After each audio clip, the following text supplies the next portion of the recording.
Floricanto presenta.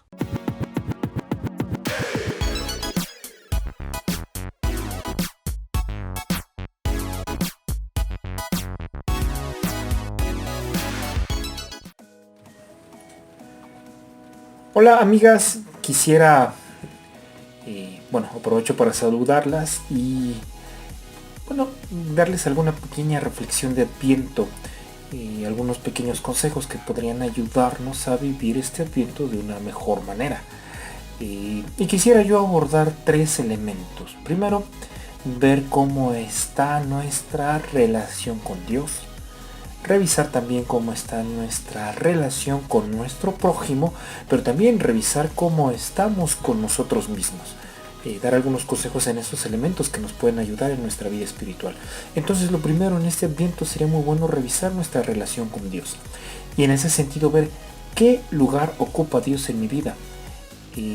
Es común que a veces con la vida cotidiana, con el día a día, con los hábitos, vayamos olvidando que tenemos siempre que profundizar en la vida espiritual. Y es cierto que a veces la vida espiritual se nos puede hacer algo solamente habitual. No quiero decir que esté mal tener hábitos, es muy bueno tener hábitos de vida de oración. El problema es que quizás poco a poco podemos ir perdiendo la conciencia de que la vida espiritual es algo que siempre tiene que estar profundizando, siempre tiene que estar en aumento. No podemos decir ya llegué al límite de la vida espiritual, ya llegué al límite de la oración, ya no hace falta más, aquí me quedo, porque en el momento en que yo piense eso es cuando mi fe poco a poco se va apagando. Entonces, revisar constantemente nuestra vida espiritual nos puede ayudar a ver, qué elementos tengo que ir corrigiendo, qué tengo que ir alimentando. Y el Adviento es un momento especial para poder revisar estos elementos. Entonces revisa qué lugar tiene Cristo en tu vida y sobre todo con qué signos específicos expresas este primer lugar que tiene Cristo en tu vida. Por ejemplo, un signo que puede ayudarnos a mostrar que Cristo tiene el primer lugar en nuestra vida es que lo primero que hagas en tu día sea invocar el nombre de Dios. Quizás dediques un tiempo especial para la oración, pero lo primero que hagas cuando te levantas, persignarte, hacer una breve oración, ya después quizás dedicar el tiempo profundo a la oración, pero que Cristo sea lo primero en tu vida. Y de la misma forma en la noche, hacer un breve examen de conciencia para ver qué tanto yo tuve presente a Cristo a lo largo del día. Otro elemento que puede ayudarnos en esto es el ofrecimiento constante de nuestras obras. Cuando el Señor da una vocación específica, el Señor da gracias específicas para cumplir la misión, pero también cumpliendo la misión se obtienen gracias especiales para la vida eterna. Entonces, es bueno revisar, en el día a día, ¿qué tanto tengo presente a Dios? Porque en toda labor se puede hacer presente a Dios, mientras está en el trabajo, mientras está en la labor de la casa, mientras está en la labor de educación de los hijos, mientras está en la convivencia familiar, mientras está en la diversión, mientras está en el descanso. Todo puede ser un ofrecimiento agradable a Dios. Entonces, en ese sentido, pensar, hago un ofrecimiento constante a Dios de mis obras, lo tengo presente en todo momento, recuerdo que todo lo que hago lo hago para Él, todos mis apostolados están ofrecidos a Él. Eso nos puede ayudar mucho a evitar el activismo. Teniendo una base de vida de oración y un ofrecimiento constante, digamos que nuestra vida se conecta en la oración y todas las obras están conectadas en esta oración. Y lo principal para poder vivir todo esto es la Eucaristía. Revisemos cómo está nuestra vida en cuanto a la Eucaristía. Revisemos si verdaderamente para mí la Eucaristía es fuente y fin de la vida cristiana. Cómo vivo la Eucaristía, llego temprano a misa, me preparo antes, al final alguna oración, hacemos la oración en familia, cómo vivimos la Eucaristía, para que lo que yo reciba en la Eucaristía se vuelva algo constante en mi vida. Dice el Papa Benedicto, mi vida tiene que ser una Eucaristía constante y todo lo que haga tiene que ofrecerse en la Eucaristía. Entonces, un criterio que puede ayudarme también a tomar decisiones es preguntarme ¿esto que voy a hacer sería un ofrecimiento agradable a Dios en el altar? ¿Esto que voy a hacer podría ofrecérselo a Dios en el altar? Y si algo no fuera bueno para ofrecerle al altar, pues no sería bueno llevarlo a cabo. Y entonces ver eso, todo lo que hago en mi vida debe ser un sacrificio o un ofrecimiento agradable a Dios en el altar. Estos son algunos elementos que podemos revisar en cuanto a la vida de oración y a la relación con Dios. Y revisar también el amor al prójimo. ¿Qué tanto he vivido yo mi relación con el prójimo? ¿Qué tanto he vivido yo la caridad para con el prójimo, las obras de caridad? Y no solo las obras de caridad materiales, sino también las obras de caridad espirituales. Es algo bueno que hay que estar constantemente revisando. A ver, ayudo al prójimo, y el prójimo empieza por el que tengo a mi alrededor, al más próximo, de ahí su nombre.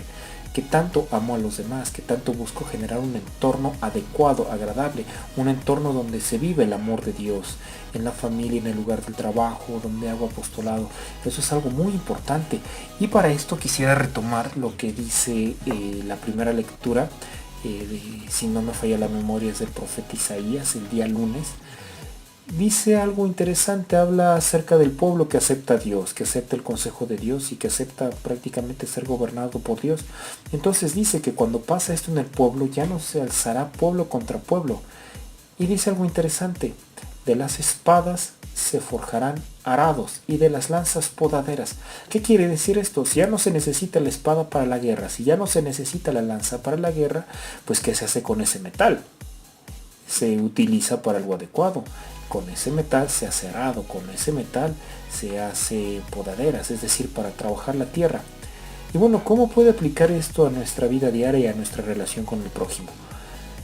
Es cierto que actualmente pues no andamos con espadas metálicas en el mundo, ni andamos haciendo uso de esto, pero tenemos algo que es más, a veces más afilado y más dañino que una espada, y es nuestra lengua. Preguntémonos, en orden a la relación con nuestro prójimo, ¿qué tanto mi lengua es una espada? ¿Qué tanto mi lengua es una lanza? ¿Qué tanto mi lengua es una espada afilada que lastima al prójimo? Una lanza que hiere a los demás. Entonces, ahí lo que nos dice la Sagrada Escritura es que tenemos que terminar con esto. Tenemos que dejar de usar la lengua como espada, como lanza, y más bien tenemos que usar nuestra lengua como herramienta de trabajo, como algo que construya. El arado sirve para preparar la tierra para que el sembrador pueda hacer su labor y posteriormente haya frutos. De la misma forma, mi lengua tiene que preparar el terreno para que Dios pueda sembrar en mi corazón y en el corazón del prójimo su palabra para que dé frutos. Entonces eso podemos revisar también.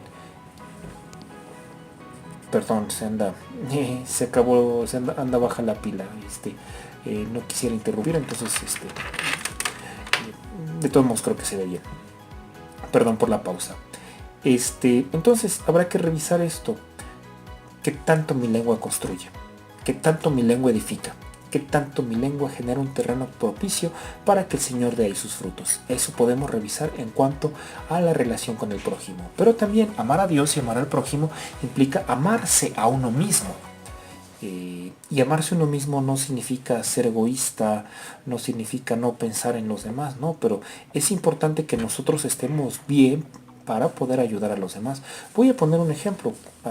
Cuando viajamos en un avión y nos están dando las indicaciones, pues ¿qué es lo que dicen cuando la cabina se despresuriza? Pues salen las máscaras y te dicen, las máscaras de oxígeno, perdón, y te dicen que si viajas con un niño, primero tienes que ponerte tú la máscara para después poder ayudar al niño, porque si en el intento de ayudar al niño tú pierdes la conciencia, ni tú ni el niño están bien. Entonces, ¿esto qué implica? Que para poder ayudar a los demás implica también el poder tener una estabilidad, el poder estar, digamos, tener una vida ordenada, tanto humana como espiritualmente. Entonces, este Adviento es un momento propicio para revisar mi vida interior, para revisar cómo estoy yo, para revisar qué hábitos de vida tengo que corregir, para revisar en qué cosas tengo que moderarme. Porque hay un principio que dice, la gracia supone la naturaleza. Esto es, la gracia actúa así, pero muchas veces la naturaleza puede poner obstáculos a la acción de la gracia. Pero también una naturaleza bien dispuesta ayuda a la gracia. Por eso cuando se hace proceso de canonización de alguna persona, se busca que haya vivido las virtudes en grado heroico. ¿Qué quiere decir?